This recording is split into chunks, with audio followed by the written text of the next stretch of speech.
Let's improve English. English vocabulary. There are numerous words that you stumble upon while reading a book, reading a newspaper, or listening to someone. You don't know the meanings of most of them. So I've come up with a new video for you.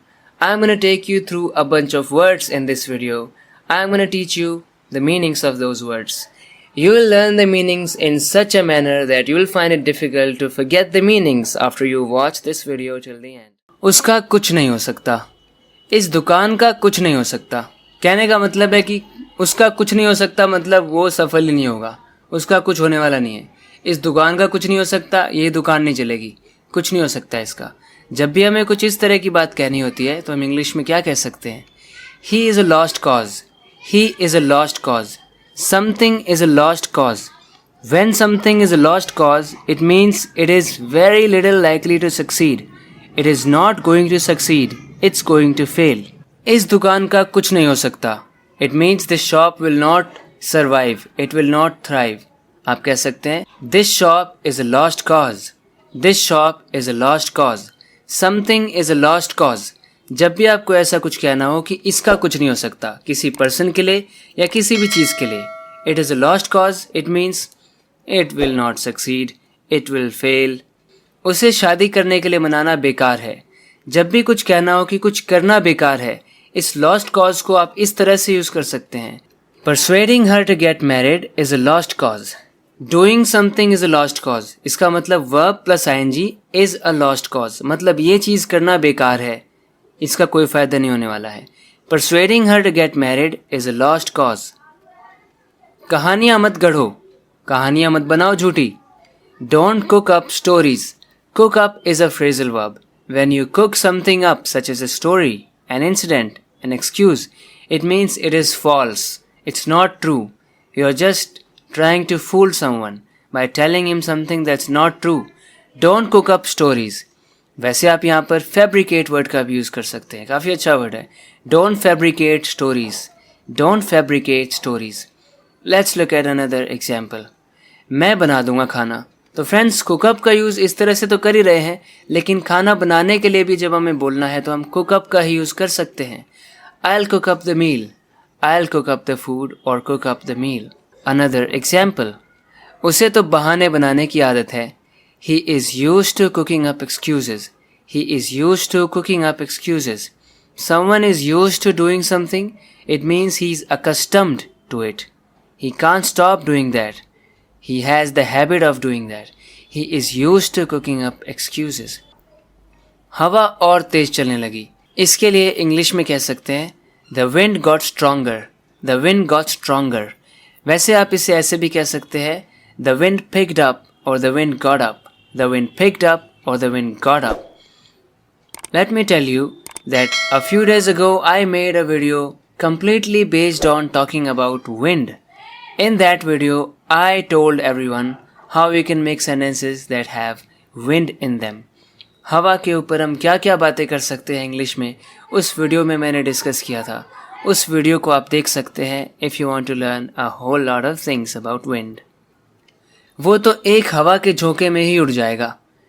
मतलब हम कहना चाहते हैं वो तो इतना दुबला पतला एक हवा के झोंके में उड़ जाएगा. इंग्लिश में कह सकते हैं He'll be blown away by just one rush of wind. By just one gust of wind. एक हवा का झोंका. A rush of wind or a gust of wind. He'll be blown away by just one rush of wind or one gust of wind. Friends, जब आप कहना चाहते हैं कि कोई बहुत ही दुबला पतला है, हड्डल है, तो उसे हिंदी में इंग्लिश में आप कह सकते हैं skin and bones. आप कहिए He is just skin and bones. He is just skin and bones. He is scrawny or he is skinny.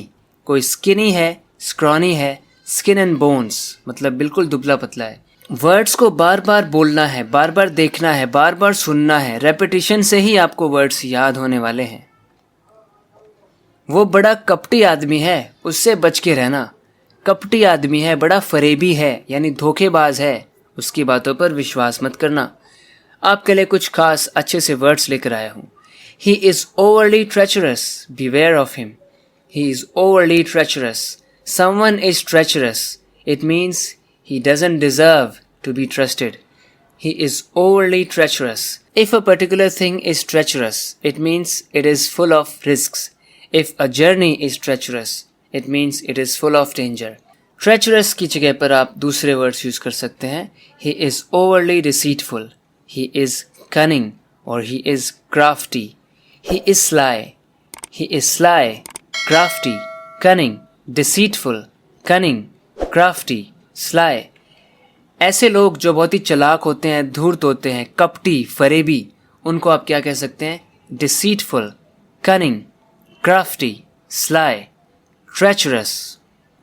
वो बहुत चालबाज निकला. चालबाज कहना, फरेबी कहना, कपटी कहना लगभग सिमिलर बात है. He turned out to be overly crafty. Chaalbaaz जो बहुत चाल बनाता है, बहुत अलग अलग ट्रिक्स चलाता है, अलग अलग प्लान बनाता है, प्लॉयज बनाता है, यानी कि वो क्राफ्टी है. He turned out to be overly crafty. तुमने कमरे में घुसने की गुस्ताखी कैसे करी? इंग्लिश में कैसे कह सकते हैं? क्या आपने कभी सोचा गुस्ताखी? इसे इंग्लिश में कह सकते हैं How dare you presume to enter the room? How dare you presume to enter the room? When you presume to do something, it means you have the audacity to do it. It is considered morally bad. When you are overconfident and you do something that is forbidden, it means you presume to do it. How dare you presume to enter the room? हिम्मत कैसे हुई? गुस्ताखी कैसे करी कमरे के अंदर आने की? वहीं जब हमें कहना है मेरी गुस्ताखी माफ़ करना, यानी नाउन फॉर्म में जब हमें कहना है गुस्ताखी माफ़ करना, इंग्लिश में आप कह सकते हैं please forgive my temerity. Please forgive my temerity. temerity या फिर ऑडेसिटी, बोल्डनेस, या फिर प्रिज्यूम से बनता है वर्ड प्रिजम्पशन, मतलब कि गुस्ताखी, ऐसा बिहेवियर जो सही नहीं है, ओवरली कॉन्फिडेंट बिहेवियर जो कि आपको कुछ गलत करने पर मजबूर कर दे, वो बिहेवियर, वो आपकी ऑडेसिटी है, temerity है, बोल्डनेस है, प्रिजम्पशन है. काफ़ी एडवांस्ड वर्ड्स है और कॉमनली आप इनका यूज़ कर सकते हैं स्पोकन में या रिटन फॉर्म में. उसने मेरे सारे शक दूर कर दिए. He dispelled all my doubts. He dispelled all my doubts. मेरे डाउट्स को उसने dispel कर दिया. When you dispel something, it means you make it go away. You do something that makes it go away or disappear. He dispelled all my doubts. यानी उसने मेरे सारे doubts को dispel कर दिया. एक छोटा सा दिया अंधेरे को दूर कर देता है.